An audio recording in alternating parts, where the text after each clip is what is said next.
Cancer के treatment के अंदर हमारे यूज होता है ये सिस्प्लैटिन जो यूज होता है। उसमें क्या होता है, देखो अब तुमने रेप्लिकेशन समझ लिया। रेप्लिकेशन जब हो रहा होता है ना डीएनए का, तो सिस्प्लैटिन के अंदर दोनों ग्रुप्स इस तरीके से हैं। अब सिस्प्लैटिन के और भी कई डेरिवेटिव्स हैं कॉम्प्लेक्स, क्योंकि सिस्प्लैटिन के साइड इफेक्ट्स बहुत ज्यादा है, तो कुछ और डेरिवेटिव हैं उनमें भी प्लैटिनम, और उनके अंदर भी सबके अंदर ये है कि ये जो क्लोरीन ग्रुप है they are pointing on the same side, यानी कि ये पॉलीन्यूक्लियर स्पीशीज होते हैं, मोनोन्यूक्लियर स्पीशीज होते हैं, क्लोरीन इस साइड पॉइंट कर रहा है। सिस्प्लैटिन के अंदर भी क्लोरीन एक साइड पे है। ये क्लोरीन डिटैचेबल है, डिटैचेबल। तो ये क्या करता है कि जहां पे भी मल्टीप्लाइंग सेल्स हैं वहां पे इसको इंजेक्ट कर दिया जाता है। And be very clear, cisplatin की जब ये एडमिनिस्ट्रेशन होता है ना, it is not administered like कि ब्लड स्ट्रीम में ऐसे ही डाल दिया। केमोथेरेपी ऑफ कैंसर करने के लिए they take a particular vein, जैसे मान लीजिए किसी को ब्रेस्ट कैंसर हुआ है तो यहां से it will be injected, vein के अंदर से वो पाइप इंजेक्ट होगा and it will be slowly moving in the vein and moving up to the place. देखो आर्टरीज के अंदर वॉल्स होते हैं, वेन में वॉल्स नहीं होते, तो वहां पे जाके उस तक पहुंचाया जाता है और फिर वहां पे वो मेडिसिन इंजेक्ट की जाती है। अब वहां पे वो जो सेल्स हैं वो कॉन्टिन्यूसली मल्टीप्लाई करते चले जा रहे हैं। मल्टीप्लाई करते करते क्या होता है, ये वहां चला जाता है। और इसकी क्या प्रॉब्लम है, डीएनए के जो स्ट्रैंड सिंथेसाइज हो रहे हैं वो डीएनए स्ट्रैंड्स के बीच में ये ऐसे फिट हो जाता है, बीच में आ गया। अब वो जो डीएनए जिसके बीच में सिस्प्लैटिन घुस गया है वो डीएनए यूजलेस हो गया है, नॉन फंक्शनल हो गया है। तो अब जो वो नया सेल बना है वो नॉन फंक्शनल सेल है, वो अब फर्दर डिवाइड नहीं करेगा। और प्रॉब्लम क्या होती है, जब डीएनए डिवाइड होता है तो डीएनए ऐसे डिवाइड होता है, सेमी कंजर्वेटिव, एक इधर एक इधर। यहां पे जो स्ट्रैंड बना इसमें भी सिस्प्लैटिन घुस गया, यहां जो स्ट्रैंड बना इसमें भी सिस्प्लैटिन घुस गया। तो parent cell and the daughter cell, अच्छा मजेदार बात यह कि सेल्स के अंदर जो प्रोजेनी होती है उसको डॉटर सेल बोलते हैं, सन सेल नहीं बोलते। तो डॉटर सेल्स भी मर जाते हैं, जो दो सेल बने दोनों डेड हो जाते हैं। तो इस तरीके से ये सिस्प्लैटिन कैंसर का ट्रीटमेंट करता है। रेडियम सॉल्ट भी करते हैं, रेडियम सॉल्ट का पर्पस अलग है। रेडियम सॉल्ट का पर्पस सीधा सीधा ये है कि they release gamma radiation, alpha radiation, वो रेडिएशन रिलीज करता है और वो भी कोबाल्ट 60 होता है, रेडियम सॉल्ट नहीं है। Radio active salt, radium salt नहीं। कोबाल्ट 60 यूज होता है। कोबाल्ट 60 को क्या किया जाता है, वहां पे ले जाया जाता है, वहां पे उसको एक्सपोज कर देते हैं। It produces gamma radiations of low intensity, तो वो सेल्स को जला देता है। Radiotherapy is to kill those cells. Radiotherapy जिस भी रीजन में करोगे वहां के सेल्स को जला देगा। तो ये वो चीज है। तो उसका इससे कुछ नहीं, कैंसर से कोई ट्रीटमेंट नहीं, it just kills the cell expose to it. ठीक है। और क्योंकि सिस्प्लैटिन डिवाइडिंग सेल्स से को डिस्ट्रॉय करता है, इस वजह से अगर किसी छोटे बच्चे को कैंसर हो जाए तो उसकी ग्रोथ स्टंट हो जाती है। केमोथेरेपी करोगे सारे ग्रोइंग सेल्स को मारेगा, वो कोई ठीक है वो लोकलाइज करते हैं, लेकिन अगर लोकलाइज भी करेंगे कुछ तो जाएगा ना ब्लड स्ट्रीम में। और यही रीजन है कि बाल गिर जाते हैं, क्योंकि बाल की जो रूट है वो कॉन्टिन्यूसली मल्टीप्लाएंगे, तो वो ब्रेक हो जाता है। जहां पे भी वो ग्रोइंग चीज है वो सब डिस्ट्रॉय हो जाती है। सिस्प्लैटिन ऐसे वर्क करता है। And just for your information, अभी मैं और भी बता सकता हूं, बिकॉज हमारे एमएससी के टॉपिक में बायो इनऑर्गेनिक केमिस्ट्री भी टॉपिक हुआ करता था, उसमें था ये सब कुछ। ब्लड कैंसर वही है जब हमारे पास व्हाइट ब्लड सेल्स के अंदर वो जो लॉक टूट जाता है, दे रैपिडली मल्टीप्लाई। ल्यूकीमिया, हाँ ल्यूकीमिया बोलते हैं ना, ल्यूकोप्लास्ट है ना व्हाइट ब्लड सेल्स, ठीक है, तो उसका मल्टीप्लिकेशन होता है। ये प्रॉब्लम, हाँ कैंसर डिटेक्ट नहीं होता। कैंसर का अंदर सीधा सीधा ये है कि कहीं पे आपके बॉडी के अंदर कहीं अनवारंटेड ग्रोथ शुरू हो गई है। कैसे भी पता चल सकता है, जैसे कि मान लीजिए आपका यहाँ पर पीछे ब्रेन में यहाँ पे दर्द होना शुरू हो गया, एक्सरे करवाया, वो स्कैन वगैरह करवाया, and then suddenly you find there is a nodule. Cancer is x-ray नहीं होता, एक्सरे से सॉफ्ट टिश्यू नहीं होता, सीटी स्कैन वगैरह स्कैन होते हैं ना, स्कैन से कर लेते हैं। जैसे ब्लड का हो गया, ब्लड कैंसर हो रहा है, व्यक्ति को एक एक्स्ट्रा ब्लड सेल्स जब बनेंगे तो उसके अंदर कुछ एक सिम्टम्स होते हैं, वो सिम्टम्स नजर आते हैं। Cancer is uncontrolled growth of cells anywhere, कहीं पर भी। स्किन पर हो जाएगी स्किन कैंसर है, ब्लड में हो गई ब्लड कैंसर है, बोन में हो गई बोन कैंसर है, मैरो कैंसर है, या कई आईज कैंसर होता है, आई कैंसर होता है, कहीं पर भी अगर सेल की अनकंट्रोल ग्रोथ है तो कॉमन नेम इज कैंसर। बाकी सारे के सारे फिर ल्यूकीमिया या वो जो भी है, लिम्फोसर्कोमा ऑफ द इंटेस्टाइन। पता क्या है ये? आनंद मूवी देखी है? आनंद, राजेश खन्ना वाली पुरानी, उसमें उसको यही था, लिम्फोसर्कोमा ऑफ द इंटेस्टाइन।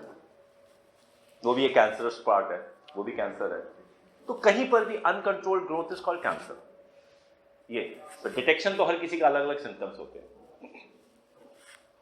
और यहां तक होता है कि किसी का अगर जैसे यहाँ पे मस्सा हो जाए, जैसे तिल होता है, दैट ऑल्सो इज कैंसरस। वो भी चेक करना पड़ता है कहीं कैंसरस तो नहीं है, कहीं ये सेल का तो नहीं है, ऐसा भी होता है। वो भी कैंसर का एक छोटा सा पार्ट है। ओके, और कोई सवाल? बस मैंने देखो तुम्हें सही कहा था ना, सवाल सोच समझ के पूछना, मैं बता दूंगा। हाँ जी, इंसुलिन अगर इंजेक्ट करी तो लिवर सीक्रेट करना बंद कर देगा, स्लो हो जाता है, कम हो जाता है। हाँ, सर्वर ऑपरेशन जो होते हैं, मतलब जैसे मेरे फादर का ऑपरेशन हुआ था उसमें तो इंसुलिन इंजेक्ट की थी, और अभी तो कर ही रहे फंक्शनल। एक बार आ गए आप, जैसे हैबिचुअल हो गए, कैसे होता है ना, एक बार में थोड़ी ना कि देखो तुम एक शॉट ले लोगे, एक बार तुमने सुट्टा मार लिया तो हो गई जी एडिक्ट, ऐसा थोड़ी ना होता है। वो एक फीलिंग होती है, अगर तुम कंट्रोल कर सकते हो ठीक है, लेकिन उसी तरीके से यहाँ पे जब हम इंसुलिन की बात करते हैं, वहां पे कुछ और रीजन हुआ होगा, कौन से फॉर्म में इंसुलिन इंजेक्ट किया, क्या किया है, बहुत सारी चीजें होती है। इतना छोटा थोड़ी ना, मैं डॉक्टर थोड़ी ना हूँ। ओके नाउ चलो, बस गप्पे काफी हो गई, पिलो काम करें। ओके, चलो यहाँ पे काम करें। So we are talking about the identification of the, इसे कहते हैं characterization of organic compound. That's what we are going to talk about. जब हम characterization of the organic compound की बात करते हैं तो सबसे पहली चीज जो हमें करनी है वो ये कि हमें ये आइडेंटिफाई करना है कि ये कंपाउंड ऑर्गेनिक है। The best way to identify whether the compound is organic or not is to determine whether it has carbon and hydrogen or not. Most often we find that the organic compounds they contain carbon and hydrogen. तो सबसे पहली चीज आ जाती है carbon and hydrogen का detection की वो है या नहीं। उसके लिए हमारे पास है लाइबिक्स method.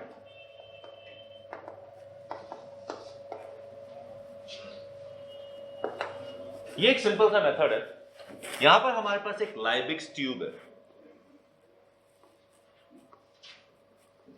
This is a metal tube actually.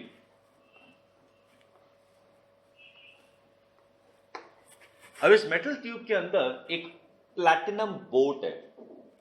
अब देखो प्लैटिनम बोट के अंदर ये मत सोचना कि बहुत अच्छी सुंदर कार्व्ड बोट है, बड़ी प्यारी सी मास्क लगा हुआ है, दिस एंड दैट, वो कुछ नहीं होते। प्लैटिनम फॉइल होती है, जैसे सिल्वर फॉइल, एल्यूमिनियम फॉइल होती है, वैसे प्लैटिनम फॉइल होती है। उस प्लैटिनम फॉइल का एक 1 स्क्वायर सेंटीमीटर का पीस काट लिया जाता है, पाम पे रखो और ऐसे दबा दो। ऐसे दबाते ही उसके अंदर एक ग्रूव बन जाएगा। ये जो ग्रूव बना हुआ स्ट्रक्चर है that is called platinum boat. अब ये प्लैटिनम बोट बना दी जाती है, यहाँ पे रख दी जाती है। प्लैटिनम यहाँ पे इसलिए रखा जा रहा है क्योंकि प्लैटिनम इज क्वाइट इनर्ट, तो we don't want that organic compound should react with the metal, तो यहाँ पे इसलिए प्लैटिनम बोट के अंदर रख दिया जाता है। यहाँ पर वो ऑर्गेनिक कंपाउंड रख दिया जाता है। फिर इसे किया जाता है हीट, स्ट्रांगली हीट, वेपराइज कर देते हैं। नाउ यू में से कि अगर हम वेपराइज करेंगे, हीट करेंगे तो ये डिकम्पोज हो जाएगा। वी आर नॉट बॉदर्ड, क्योंकि हमें यहाँ पे एलिमेंटल डिटेक्शन करना है। तो एलिमेंट तो डिस्ट्रॉय होगा नहीं, कंपाउंड होता है तो हो जाए, हमें फर्क नहीं पड़ता। तो the entire compound is evaporated. Evaporate करने के बाद यहां से एक गैस पंप की जाती है। This is carbon dioxide free dry air. Carbon dioxide free dry air, यानी कि इस एयर के अंदर जो हम गैस पंप करें, कोई जबरदस्ती नहीं है कि यहाँ पे एयर पंप करो, यहाँ पे आप ऑक्सीजन पंप कर दीजिए प्योर, कोई दिक्कत नहीं है। बट नाइट्रोजन से यहाँ दिक्कत होगी नहीं, तो इसलिए we just talk about air. बस इसके अंदर कार्बन डाइऑक्साइड और वाटर वेपर नहीं होना चाहिए, ऑक्सीजन होना चाहिए। तो that is what the condition is. तो यहां से हम dry carbon dioxide free air pump करते हैं, this is called the carrier gas. ये गैस इसके साथ मिक्स होती है, इसको आगे कैरी करती है। यहां पे क्या होता है, we put a copper mesh, ये कॉपर है। कॉपर ऑक्सीजन के साथ रिएक्ट करके कॉपर ऑक्साइड बनाता है। Copper oxide is oxidising agent, तो कॉपर ऑक्साइड ऑर्गेनिक कंपाउंड को ऑक्सीडाइज कर देता है। तो यहाँ पे हमें ऑर्गेनिक कंपाउंड को बर्न नहीं करना पड़ता, कॉपर ऑक्साइड ये काम कर देता है ऑक्सीडेशन का। तो यहाँ पर भी इसको हीट किया जाता है and this gas is moved here. तो यहाँ पर जब ये ऑर्गेनिक कंपाउंड इस कॉपर मैश के थ्रू मूव करता है, then the entire organic compound is burnt. The carbon gets converted into carbon dioxide, the hydrogen gets converted into water vapor. बाकी जो भी बनता है हमें उससे मतलब नहीं है. तो अब हमारा पर्पस ये हो गया that we are going to detect the carbon dioxide and water vapor. ये हमें डिटेक्ट करना है. उसको डिटेक्ट करने के लिए सिंपल सा तरीका है, यहां पर एक U-ट्यूब लगाई जाती है इस तरीके से.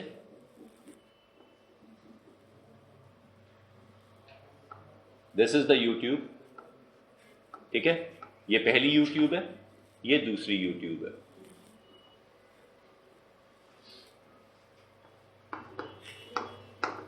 इस पहली U-ट्यूब में फिल किया जाता है anhydrous copper sulphate. You perfectly know anhydrous copper sulfate is white in color, और जब उसके ऊपर water vapor आएगा it is going to turn blue.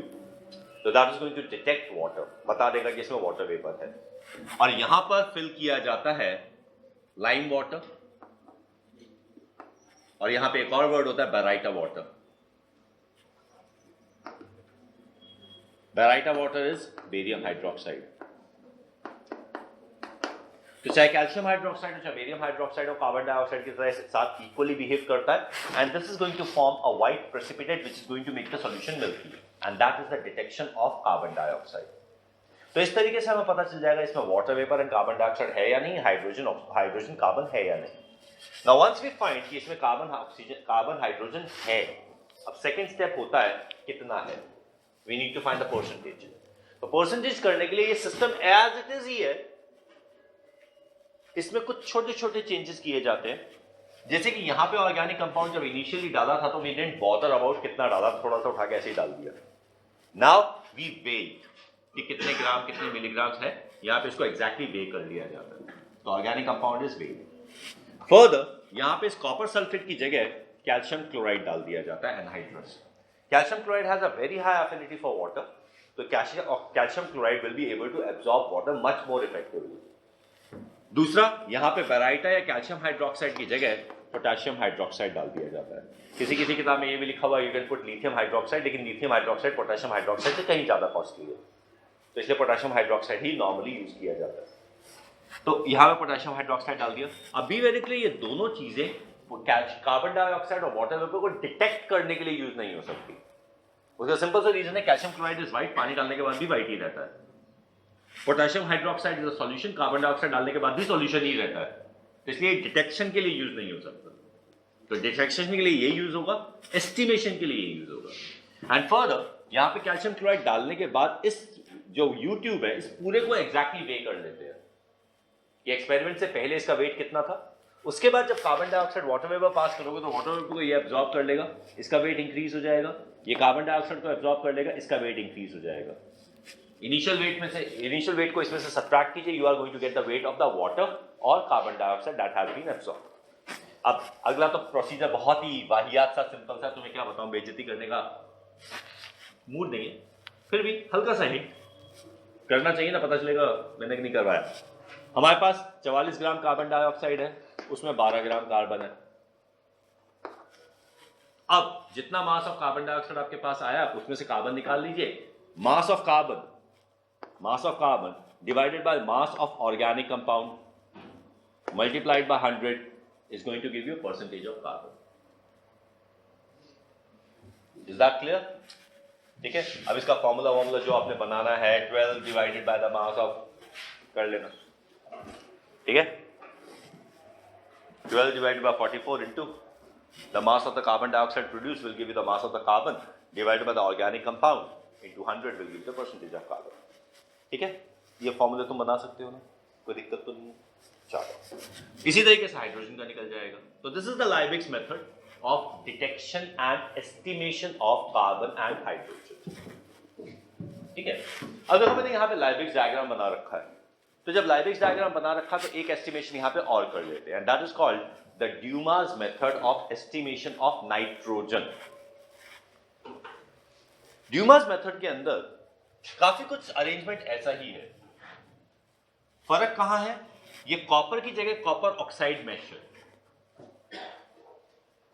यहां कॉपर नहीं कॉपर ऑक्साइड है, और यहां पे जो कैरियर गैस है ये प्योर कार्बन डाइऑक्साइड है. ठीक है. और यहां पर इसमें और मॉडिफिकेशन है। दिस इज द ट्यूब,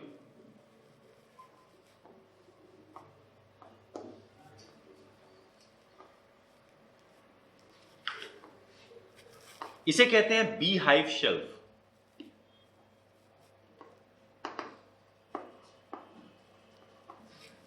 ऐसे देखने से बिल्कुल पता नहीं चलता कि ये बी हाइव शेल्फ क्यों कहा जा रहा है, बट एक्चुअली इसको बी हाइव शेल्फ इसलिए कहते हैं कि यहां पर इसके ऊपर इस तरीके से होल्स होते हैं, ऐसे ऐसे हेक्सागोनल होल्स हैं इसमें, इसके ऊपर यहां पे ऊपर छेद है इसमें सारे, तो that's why it is called bee hive shelf. अब इस बी हाइव शेल्फ के ऊपर एक गैस जार रखा हुआ है ऐसे, this is a gas jar. इस गैस जार के साइड में यहां से एक पाइप जा रहा है और यहां पर एक फनल है।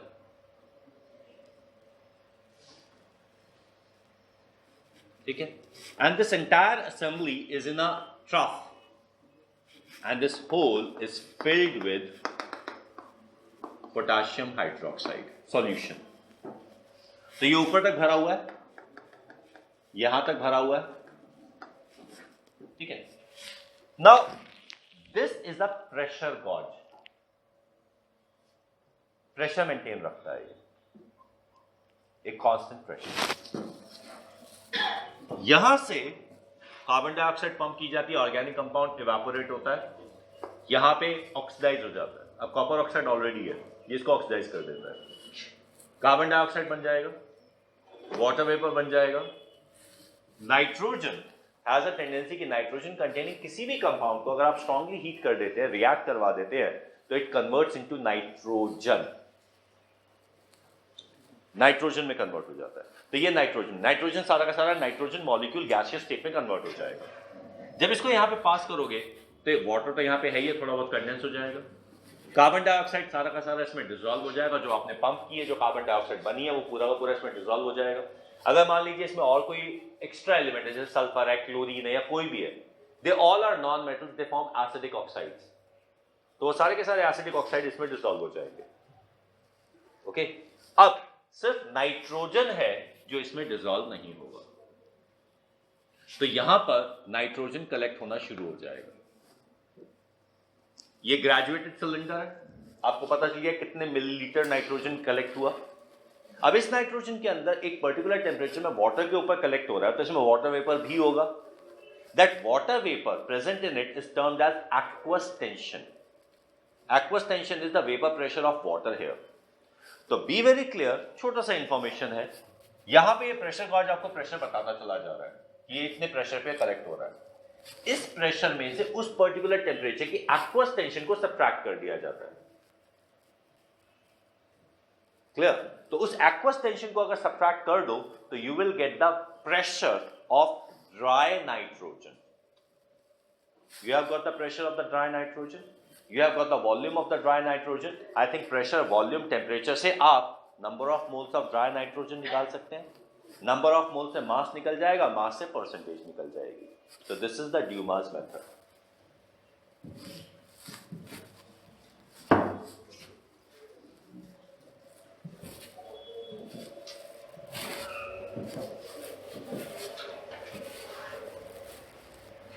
कंसेप्ट समझ में आ गया? ठीक है, फॉर्मूला देख लेना, आई थिंक मुश्किल नहीं होगा उसको याद रखना, अब समझ में आ गया तो ठीक है। ड्यूमास मेथड की बात कर ली, तो चलो एक और मेथड की बात कर लेते हैं, नाइट्रोजन की। नाइट्रोजन का एक और मेथड है, that is called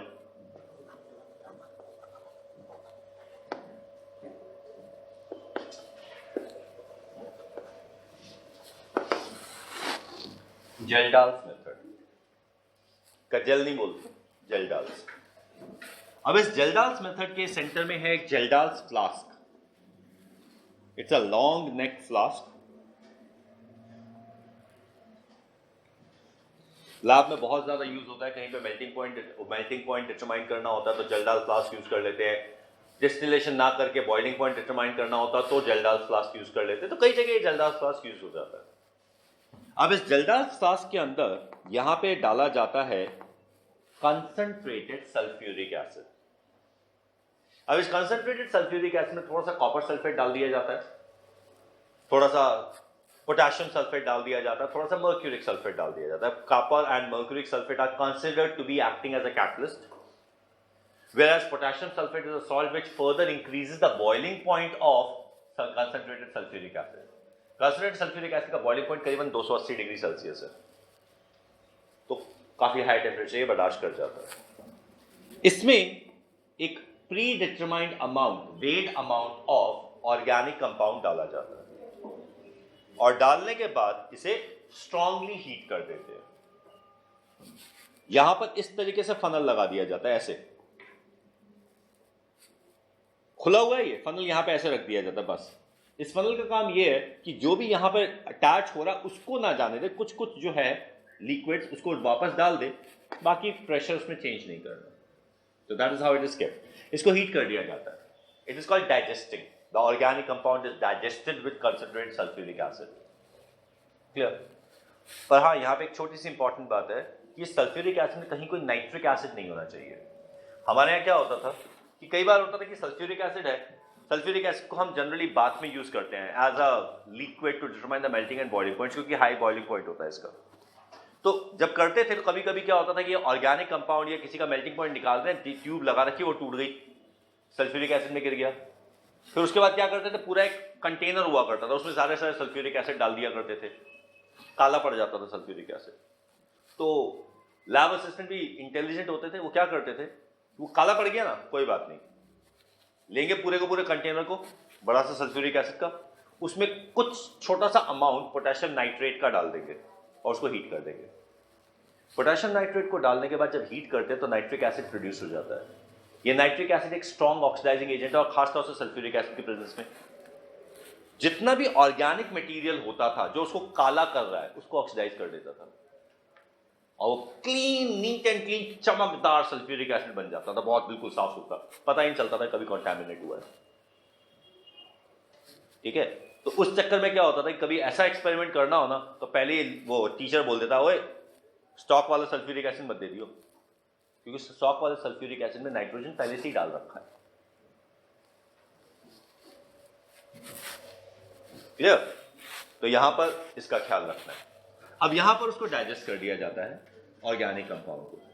B very clear, Kjeldahl's method nitro compound के लिए वैलिड नहीं है, डायजोनियम कंपाउंड के लिए वैलिड नहीं है. इनफैक्ट ये उन कंपाउंड्स के लिए वैलिड है which would produce ammonia on acidic hydrolysis, यानी कि अमाइड यूज कर सकते हो आप, अमीन यूज कर सकते हो, बाकियों के लिए वैलिड नहीं है. ठीक है? तो Kjeldahl's method is very much limited method. ये वर्सेटाइल मेथड है लेकिन थोड़ा डिफिकल्ट है. ये इजी है लेकिन लिमिटेड है. ओके, तो यहां पे इसको डाइजेस्ट कर देते हैं. तो जितना भी नाइट्रोजन होता है it gets converted into ammonium sulphate. तो सारा का सारा नाइट्रोजन यहां पे अमोनियम सल्फेट में कन्वर्ट हो गया. अब क्या करते हैं, इसमें एक्सेस ऑफ सोडियम हाइड्रोक्साइड डाल देते हैं. जब सोडियम हाइड्रोक्साइड डालोगे तो अमोनियम सल्फेट जो बना है that is going to react with sodium hydroxide to produce ammonia. Sodium hydroxide is stronger base as compared to ammonia. तो सोडियम हाइड्रोक्साइड अमोनिया को उसके सॉल्ट में से डिस्प्लेस कर देता है, ये अमोनिया बन जाता है. तो यहां पर इस जेल्डाल्स फ्लास्क के ऊपर इस तरीके से ट्यूब लगा दी जाती है, और यहां पर हमारे पास एक कॉनिकल फ्लास्क है या बीकर है, वैसे conical flask is a better option. इसमें एक predetermined amount of sulphuric acid है, पहले से determined amount of sulphuric acid. ठीक है? तो लेट अस से यहां पर हमारे पास 10 मिलीलीटर सल्फ्यूरिक एसिड है, 0.1 मोलर. अमोनिया इसमें जाएगा, इसके साथ रिएक्ट करके अमोनियम सल्फेट बना देगा. ओके, ये सॉल्यूशन बन गया. अब इस सॉल्यूशन का बैक टाइट्रेशन होगा with sodium hydroxide to determine कितना सल्फ्यूरिक एसिड रिएक्ट नहीं किया. That's back titration using phenolphthalein as indicator. आपने डाला, टाइट्रेशन शुरू कर दिया. ठीक है? तो अब एक बड़ा सिंपल सा फॉर्मूला आता है. Let us say यहां पे जो सल्फ्यूरिक एसिड था उसकी मोलैरिटी थी M1, ठीक है, उसकी वॉल्यूम थी V1 इनिशियली, ठीक है। अब जो सोडियम हाइड्रोक्साइड आपने डाला उसकी मोलैरिटी है M2 और जो कंप्लीट न्यूट्रलाइजेशन के लिए यूज हुआ वॉल्यूम है V2, ठीक है। अगर आपने वॉल्यूम मिली इक्विवेलेंट्स में ले रखी है, वो वॉल्यूम मिलीलीटर में ले रखी है, तो this will turn out to be millimoles, ठीक है, okay, and this will turn out to be millimoles of sodium hydroxide. Is that clear? तो यहां पे आपको इसको 2 से मल्टीप्लाई करना पड़ेगा, इट्स एक्चुअली N1V1 नॉर्मेलिटी। तो यहां पे आप M1 की जगह N1V1 लिख दीजिए minus N2V2। Now this will give you the milliequivalent of ammonia, ठीक है, क्योंकि जितना अमोनिया ने इसको न्यूट्रलाइज कर दिया उतना ही कम सोडियम हाइड्रोक्साइड तो लगेगा। तो this gives you milliequivalent of ammonia, ठीक है। इस मिली इक्विवेलेंट को इक्विवेलेंट में कन्वर्ट करने के लिए you divided by 1000, clear? Ammonia का एक इक्विवेलेंट 17 ग्राम सर, ठीक है, और 17 ग्राम में 14 ग्राम नाइट्रोजन है। तो अगर इसको 14 से मल्टीप्लाई कर दिया जाए तो this will give you the mass of nitrogen, ठीक है। इसको डिवाइड कर दीजिए weight of the organic compound से और मल्टीप्लाई कर दीजिए 100 से, तो this gives you percent of nitrogen. Sir by 17 क्यों करो? ये NH3 का है सर कंसंट्रेशन। अरे भाई इसमें NH3 और नाइट्रोजन में फर्क क्या पड़ता है? इक्विवेलेंट है ना। 17 gram of ammonia contains 14 grams of nitrogen, तो मैंने 17 से मल्टीप्लाई ही नहीं किया तो अमोनिया का मास ही नहीं आया मेरे पास। मैंने सीधा 14 से मल्टीप्लाई कर दिया तो नाइट्रोजन का मास आ गया ना। Is it clear? कोई प्रॉब्लम? ठीक है। बुक्स में जब फॉर्मूला लिखते हैं ना तो फॉर्मूला कुछ ऐसे लिख देते हैं 1.4 multiplied by N1V1 minus N2V2 divided by W। 1.4 ऐसे आता है।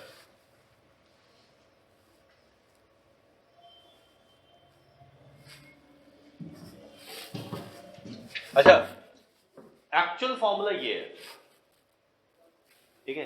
कभी कभी क्वेश्चन क्या आता है घुमाने के लिए, the ammonia which is release completely neutralises 6.7 millilitre of 0.1 molar sulphuric acid, ठीक है। अब सीधी सीधी बात है, ये जीरो,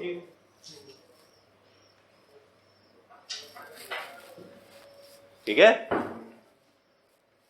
ठीक है। This is a Gell-Dalles method of determination of amount of nitrogen.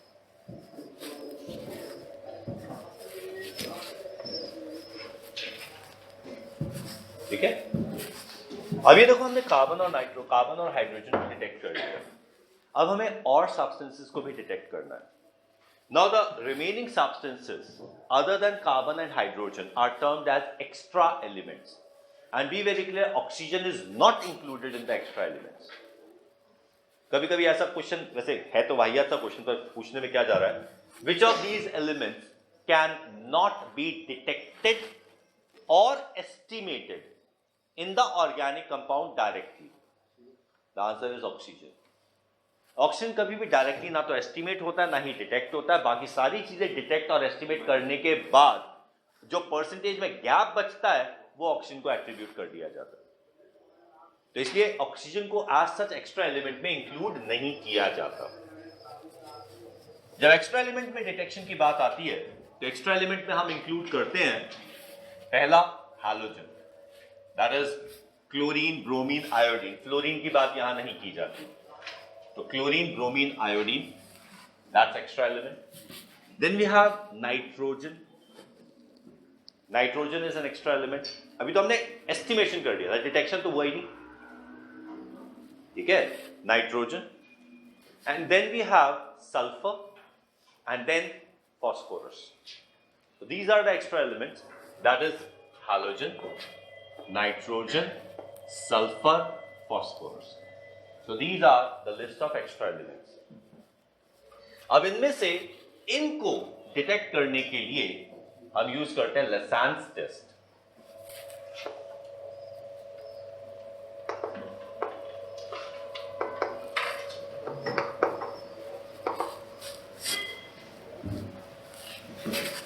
ठीक है, अब बात करते हैं लसान्स टेस्ट में करना क्या है, कैसे होता है। लसान्स टेस्ट के अंदर हमारे पास एक छोटी सी फ्यूजन ट्यूब होती है। अब देखो अलग अलग जगह पे इस फ्यूजन ट्यूब की अलग अलग चीजें होती हैं। अब जैसे कि हमारे जब हम एमएससी में थे तो काफी जगह से लोग आए हुए थे, तो कुछ लोग ऐसे बता रहे थे कि देखो हमारे यहाँ तो टेस्ट ट्यूब, पूरी टेस्ट ट्यूब लेकर उसमें ही काफी सारा सोडियम डाल के एक ही बार में बना देते हैं। दिल्ली के अंदर generally they talk about small fusion tube. और हमारे एक मित्र ने जब पहली बार एमएससी के अंदर ये टेस्ट कर रहा था तो उसने बॉइलिंग ट्यूब को रेड हॉट कर डाला था। पता नहीं वो कैसे किया, कितनी देर लगाई थी, पर उसने कर डाला था। और फिर लेके उस बॉइलिंग ट्यूब को गरम गरम लेके पहुंच गया प्रोफेसर के साहब के पास। मोहम्मद किदवई प्रोफेसर साहब हुआ करते थे, उनसे जाके पूछता है, सर ये टेस्ट ट्यूब हमारे चाइना डिश में नहीं ना आ रहे हैं। उसकी शक्ल देखी, कहता नहीं तेरे लिए टब मंगवाता हूँ। गजाधर भक्त स्टूडेंट का नाम था। करते हैं कई वो होता है, बहुत सारी चीजें होती है। तो दिस वाज द लसान्स टेस्ट, किस तरीके से करना अब मैं आपको बता देता हूँ। हमारे पास एक टेस्ट फ्यूजन ट्यूब होती है। Fusion tube is a small tube, हाँ इतनी साइज की होती है करीबन, ठीक है, थोड़ी छोटी होती है, इतनी नैरो ट्यूब होती है। This is what is fusion tube. This is made up of low grade quality of glass, क्योंकि इसका काम कुछ नहीं, इसको तोड़ना ही है। इसमें we put a small amount of sodium, छोटा सा पीस होता है इतना सा सोडियम का, सोडियम मेटल का। सोडियम मेटल के इस पीस को डाल के इसको टोंग से पकड़ के इसको बर्नर में हल्का सा गर्म किया जाता है। हल्का सा गर्म करते ही सोडियम मेल्ट हो जाता है। सोडियम का मेल्टिंग पॉइंट 100 डिग्री से कम है, मेल्ट हो जाता है। मेल्ट करते ही ये सिल्वरी ग्लोब्यूल बना देता है, और तब पता चलता है कि sodium also has a silvery shine, बिल्कुल मर्करी जैसा ग्लोब्यूल बना देता है। अब इसको मेल्ट कर दिया हमने, we take an organic compound and we carefully add to it. देखो सोडियम गर्म है इस समय, सोडियम रिएक्टिव है। अगर ऑर्गेनिक कंपाउंड में अल्कोहल हुआ, अल्कोहल भी तो हो सकता है, OH ग्रुप हुआ या एसिडिक ग्रुप हुआ, तो वो इमीडिएटली सोडियम के साथ रिएक्ट करके हाइड्रोजन प्रोड्यूस करके आग लगा देगा। तो इस वजह से थोड़ा सा केयरफुल रहते हैं, थोड़ा सा डालते हैं, देखते हैं कोई रिएक्शन हुआ तो होने देते हैं। आग लगती है कोई बात नहीं, पकड़े खड़े रहते हैं, लगने दो, फिर थोड़ा सा और डाल देते हैं। तो ये सोडियम को हम ऑर्गेनिक कंपाउंड से कवर कर देते हैं। कवर करने के बाद टोंग से पकड़ के इसको बर्नर के अंदर रखते हैं, हल्का सा ऐसे ऐसे टच कर दिया, रिएक्ट होने दो, फिर टच कर दिया, फिर रिएक्ट होने दो, यानी कि let it react thoroughly. Okay, जब फ्यूम्स वगैरह निकलना बंद हो जाए, आग वगैरह लगना बंद हो जाए, तो उसको दे के उसको तसल्ली से गर्म कर देते हैं, रेड हॉट कर देते हैं। रेड हॉट करने के बाद we take a china dish, उसमें अंदर 5-7 मिलीलीटर पानी, टेस्ट ट्यूब भर के नहीं, 1/3 ऑफ द टेस्ट ट्यूब डाल देते थे पानी थोड़ा सा। Take that hot glass fusion tube and plunge it into water and immediately cover it with a wire gauge. Wire gauge having that asbestos.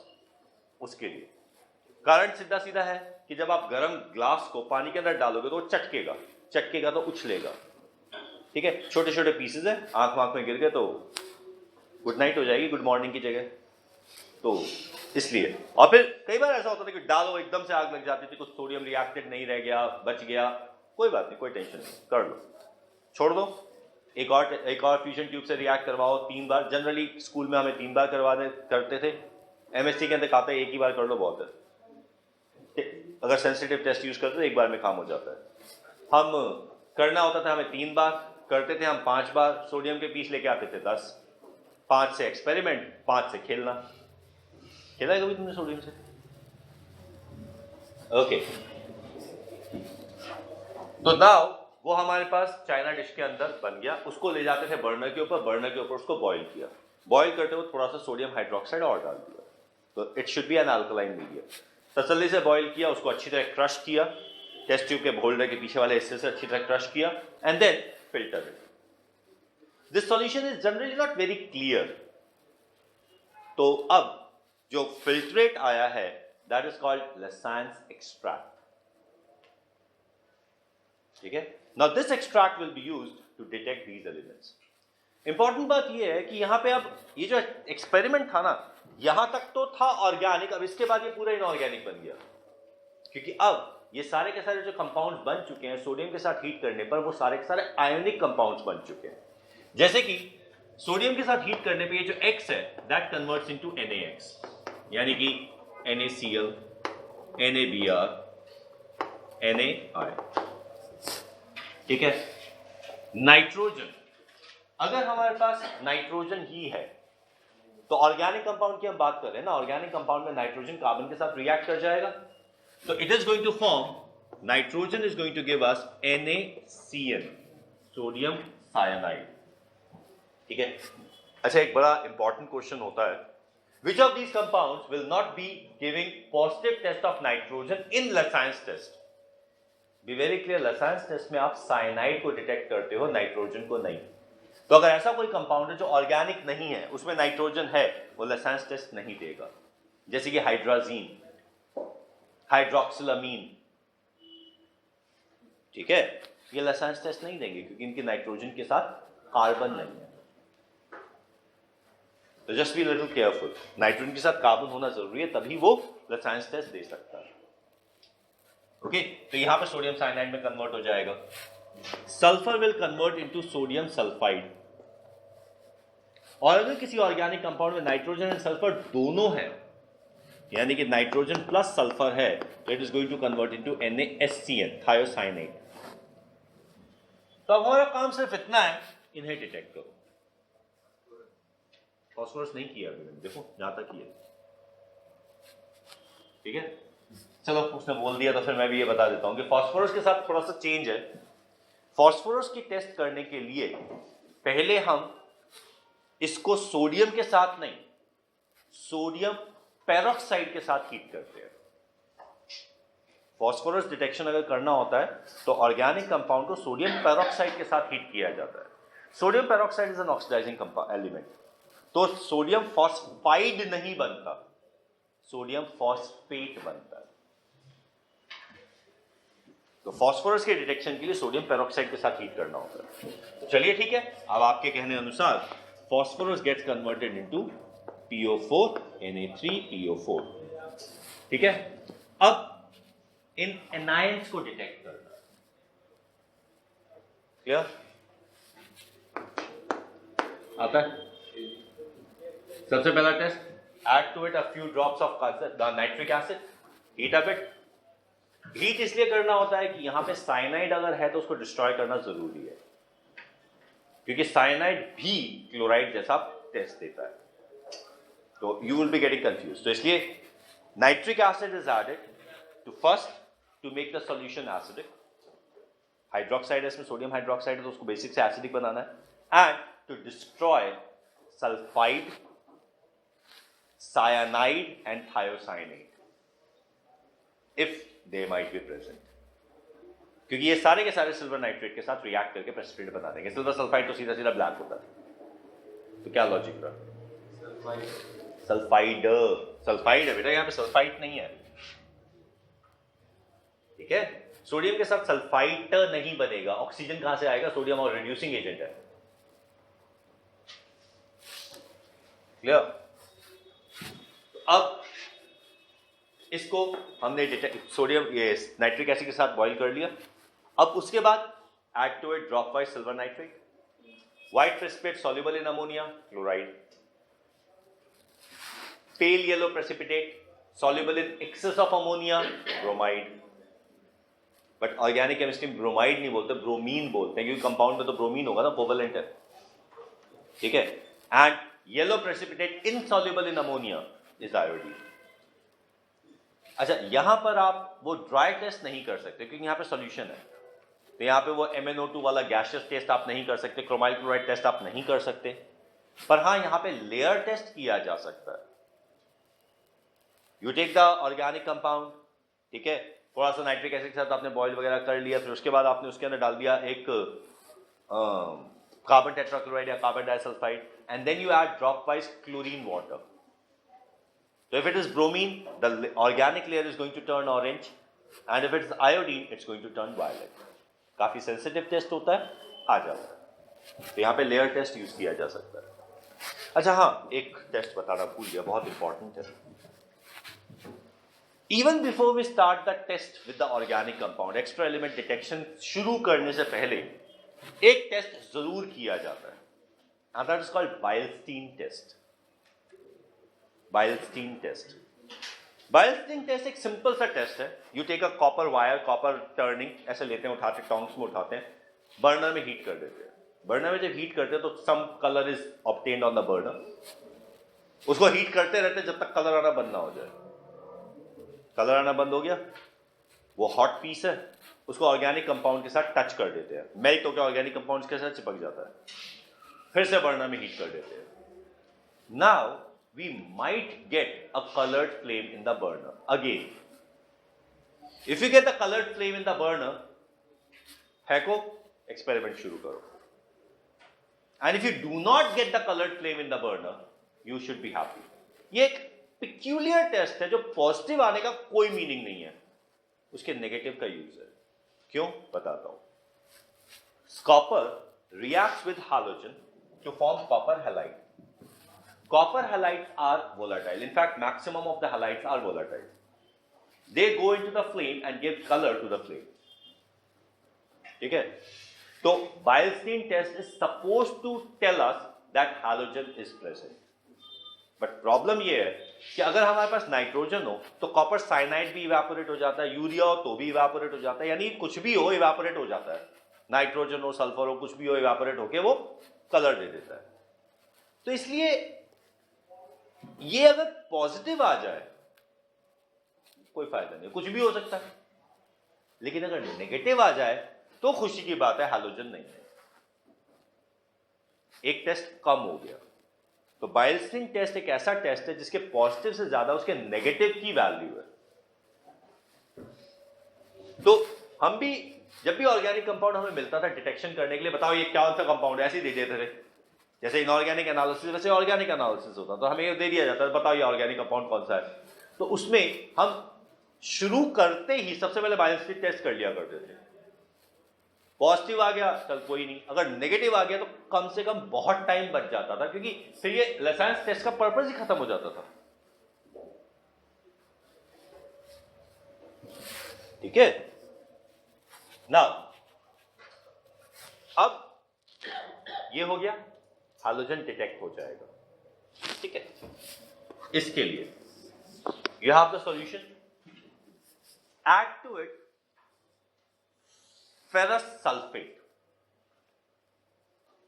Ferrous sulphate acidify करके इसमें ferrous sulphate डाल दो. जैसे आप इसमें फेरस सल्फेट डालोगे ये बन जाएगा Na4 FeCN6. अब प्रॉब्लम यह है कि ferrous sulphate is not pure. Ferrous sulphate contains a slight impurity of ferric. तो फेरिक फेरस दोनों है, ये बन जाता है ferroferricyanide. You may call it Prussian blue, you may call it Turnbull blue, दोनों एग्जैक्टली सेम है.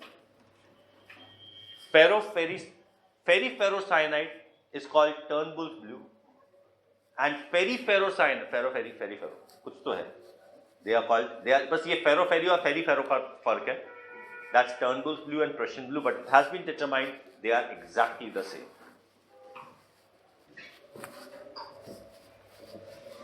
ठीक है, ब्लू कलर आ जाएगा, पता चल गया नाइट्रोजन है. ठीक है, सल्फर का डिटेक्शन करना है.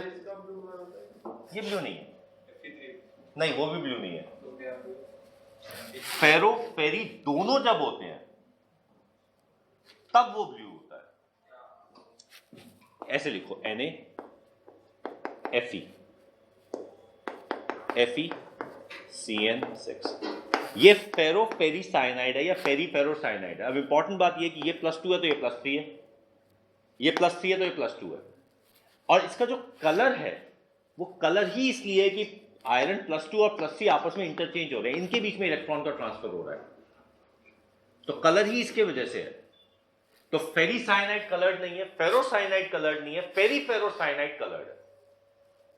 यानी कि फेरोसाइनाइड फेरीसाइनाइड को मिक्स कर दोगे तो कलर आ जाएगा।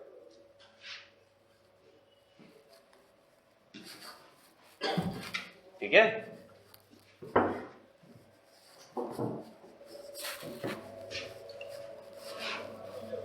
तो ये हमने इसका डिटेक्शन कर लिया नाइट्रोजन का। Now to talk about sulphur detection. Sulphur का डिटेक्शन पता है ना, सोडियम नाइट्रोप्रोसाइड। ठीक है, यहां ब्राउन रिंग टेस्ट नहीं है साइनाइड कार्बन के लिए, नाइट्रोजन के लिए। यहां पे सोडियम नाइट्रोप्रोसाइड याद है, सल्फाइड का test Na2FeCN5NO NOS violet colour. ठीक है, तो दैट सोडियम नाइट्रोप्रोसाइड। अगर आपको ये शक है कि इसमें नाइट्रोजन एंड सल्फर दोनों है तो वो सबसे आसान टेस्ट है, फेरिक क्लोराइड डाल दो, बढ़िया सा ब्लड रेड कलरेशन आ जाएगा।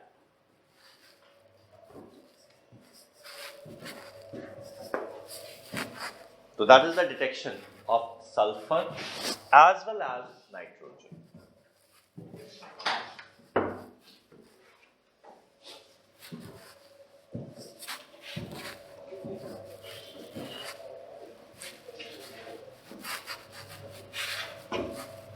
ठीक है, phosphate, ammonium molybdate test, dirty fellow,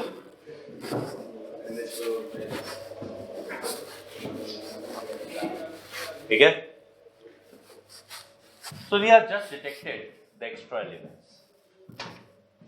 Now we are going to talk about the estimation of these substances. मतलब इनको estimate कैसे किया जाए, amount कैसे measure किया जाए। So when we talk about the estimation, nitrogen का हम कर चुके, ठीक है, कार्बन हाइड्रोजन समझ लिया। Now we talk about these elements, rest of the remaining one. सबसे पहले हम बात करेंगे हाइड्रोजन, ठीक है। Of course the method is called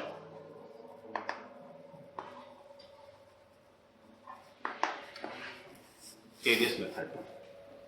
Carius method में हमारे पास एक हार्ड ग्लास ट्यूब है, that is called the Carius tube, and that Carius tube is a sealed glass tube. इसको सील कर दिया जाता है सब्सटेंसेस डाल के। इस तरीके से ट्यूब ये सील्ड है। हमारे पास एक हीटिंग ब्लॉक होता है। Now they have suggested aluminium heating block. अब हीटिंग ब्लॉक एल्यूमिनियम के भी होते हैं, सीमेंट के भी होते हैं, अलग अलग हीटिंग ब्लॉक्स हैं। तो उस हीटिंग ब्लॉक के अंदर इसको रख दिया जाता है,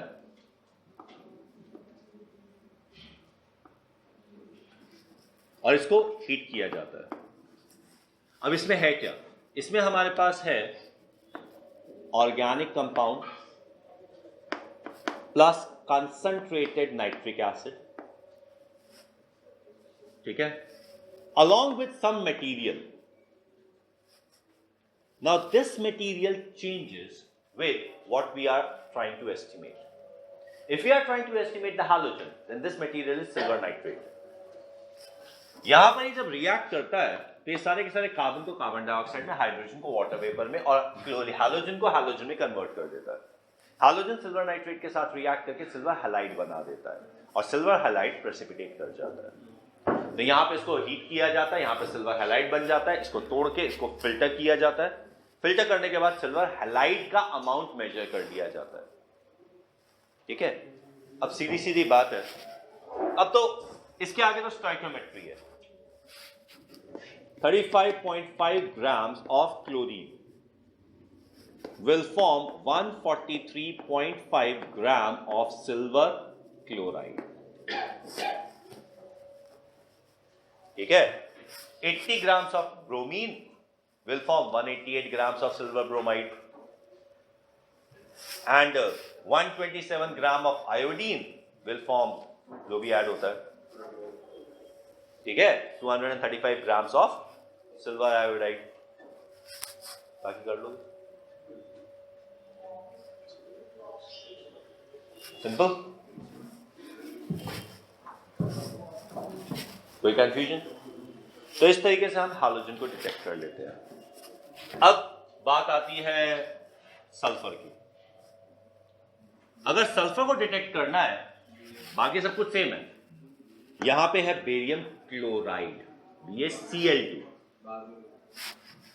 BaCl2 रिएक्ट करेगा। अब देखो, nitric acid a good oxidising agent, sulphur को सल्फेट में कन्वर्ट कर देता है, सल्फ्यूरिक एसिड बना देता है। सल्फ्यूरिक एसिड बनाएगा, बेरियम क्लोराइड है, बेरियम सल्फेट बनेगा। बेरियम सल्फेट इनसॉल्युबल, उसको एस्टिमेट कर लो, 127। क्यों? मुझे भी याद नहीं था। अब जैसे मुझे बेरियम का याद नहीं, मुझे बिल्कुल भी नहीं पता कि बेरियम का 257 होता है। ये तो आएगा ना क्या क्वेश्चन में, ये वो होता है ये होता ए भाई इस बार था? नहीं, ये चीजें याद रखने के लिए नहीं कहा जाता आपसे। दे देते हैं। ठीक है, तो बेरियम सल्फेट निकल जाएगा। जब हम यहां पे बात करते हैं फास्फोरस की, तो फास्फोरस के लिए आप डालते हैं मैग्नीशियम अमोनियम नाइट्रेट। तो अमोनियम हाइड्रोक्साइड मैग्नीशिया होता है सिस्टम। तो यहां पे जो, अच्छा, सबके अंदर जो बनता है वही एस्टिमेट होता है, लेकिन फास्फोरस का अलग हिसाब है। फास्फोरस के अंदर प्रेसिपिटेट कुछ होता है, एस्टिमेट कुछ और होता है। If somebody asks you what is precipitated in estimation of phosphorus, then the precipitation is magnesium ammonium phosphate. ये प्रेसिपिटेट होता है। फिर इसको स्ट्रांगली हीट करके ड्राई किया जाता है। जब इसको स्ट्रांगली हीट करके ड्राई करते हैं, तो this gets converted into Mg2P2O7, magnesium pyrophosphate. तो phosphorus is precipitated as magnesium ammonium phosphate. Phosphorus is estimated as magnesium pyrophosphate. बात ये है ना कि ये सब्सटेंस प्रेसिपिटेट होता है, वाटर के अंदर ये बन जाता है, आराम से प्रेसिपिटेट हो जाता है। लेकिन जब इसको ड्राई करना शुरू करते हैं तो ये डिकम्पोज हो जाता है। अब सिंपल सी बात ये है कि कुछ ये उससे काम नहीं चलता। हमें डेफिनेट फॉर्मूला चाहिए, स्पीशीज जो बनी है। तो हम कहते हैं अगर ये डिकम्पोज हो ही रहा है तो चलो पूरा ही डिकम्पोज कर दें। तो पूरा डिकम्पोज कर देते हैं तो ये बन जाता है। अब जैसे आयरन के अंदर भी जब प्रेसिपिटेट करते हैं तो फेरिक हाइड्रोक्साइड प्रेसिपिटेट होता है, जब एस्टिमेट करते हैं तो वो फेरिक ऑक्साइड प्रेसिपिटेट एस्टिमेट होता है। तो इसलिए कभी इन चीजों में जहां पे हीट करने पे जो सब्सटेंस प्रेसिपिटेट हुआ वो डिकम्पोज हो सकता है, वहां पे प्रेसिपिटेटेड और एस्टिमेटेड डिफरेंट हो जाता है। हमें इससे मतलब नहीं है कि क्या बना, हमें इससे मतलब है कि जो भी बना पूरा वही बना। That's it. Fine. So that is how this is estimated. कोई confusion? खत्म हो गया? Sir fine oil surface tension increase करता है, डिक्रीज करता है? सर्फेक्टेंट है ना, डिक्रीज करेगा। कलेक्टर है वो, कलेक्टर है वो। हाँ तो क्या हुआ, सरफेस टेंशन डिक्रीज करेगा। सर्फेक्टेंट है वो भी, डिटर्जेंट है।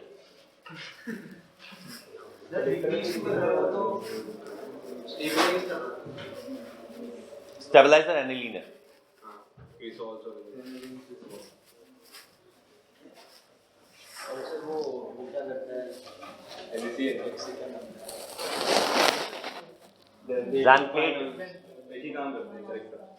कलेक्टर्स हैं, ज़ैंथेट, सोडियम ज़ैंथेट, डिटर्जेंट्स हैं वो सारे। सरफेस टेंशन डिक्रीज क्यों कर रहा है? क्योंकि वो उसकी प्रॉपर्टी है सरफेस टेंशन डिक्रीज करना। और हमने बात तो की थी जब हम मिसल्स की बात कर रहे थे। मिसल्स में मैंने आपको बताया था ना कि these are long chain compounds in which we have polar heads and non polar tails. जहां भी हमारे पास ये बायपोलर सब्सटेंसेस आएंगे, they are going to decrease the surface tension.